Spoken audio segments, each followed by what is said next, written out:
Nagtinula ako ng bilong-bilong mga idol. Ayan. Malalaki.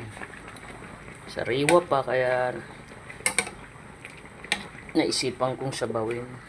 Ayan. Bilong-bilong. Nilagyan ko ng lemongrass, kamatis, sibuyas. May 3 okra. At talbos. Talbos ng kamote. Ayan.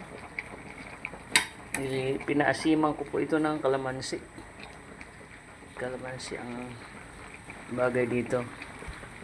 So, ayan. Nilagyan ko ng patis. Kaya tikman natin.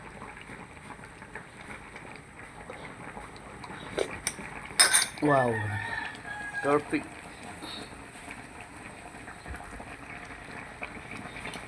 Ayan, may tanglad. Ito talaga ang masarap sa ganitong luto.